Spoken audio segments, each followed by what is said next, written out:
سلام دوستای خوبم. امروز اومدیم با یه داستان جدید. داستان غیر منتظره از زندگی در کنار یکدیگر. داستان روت و بیلی گلدشتاین. در سال 1940 میلادی در میانه جنگ جهانی دوم، رودفرانس متوجه شد که مجذوب یک جوان خوشتیپ دانشجوی پزشکی به نام بیلی گلدشتاین شده است.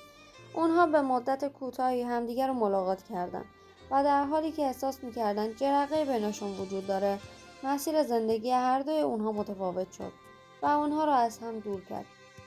بیلی برای خدمت در ارتش نام‌نویسی کرد و روت برای کمک به تلاش‌های جنگ در خانه ماند.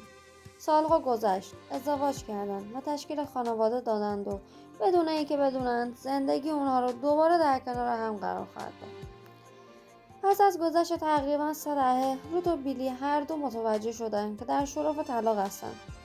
روت که حالا یک مادر خانه‌دار بود، احساس می‌کرد از زندگی کنونی خود دور شده، در حالی که بیلی که یک پزشک موفق بود، دچار بحران میانسالی شده بود. در یک چرخش سرنوشت‌ساز، روت تصمیم گرفت یک سایت دوستیابی ثبت نام کند و از شانس خود در آنجا بهره ببرد. با کمال تعجب، اولین خواستگاری که با روت صحبت کرد، بیلی گلدشتاین بود. این دو بلافاصله متوجه همدیگه شدند و از پیوندهای تصادفی که زندگیشون رو با هم گره زده بود به هیجان اومدن. اونها شروع به قرار گذاشتن کردن و به سرعت متوجه شدن که جرقه اولیه اونها هنوز وجود داره. اونها عاشق همدیگه شدن و تصمیم گرفتن با هم ازدواج کنن و یک خانواده ترکیبی رو تشکیل بدن. با این حال مسیر زندگی اونها بدون مانع نبود.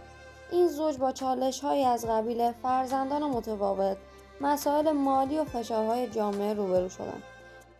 اگه میخوای ادامه داستان رو بشنوی، بهت پیشنهاد میکنم ویدیوی بعدی رو حتما ببینی.